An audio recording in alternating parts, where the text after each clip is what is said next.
மண்ணை பிசைந்து மனிதனை படைப்பது லேசான காரியம்.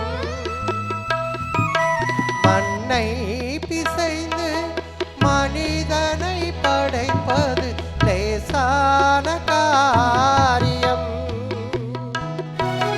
மண்ணான மனிதர்க்கு மன்னாவை அளிப்பது லேசான காரியம்.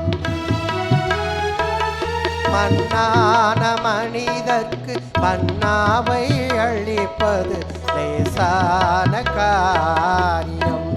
நம் இயேசுவுக்கு லேசான காரியம்.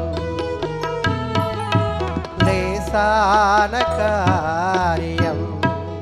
எதுவும் லேசான காரியம்.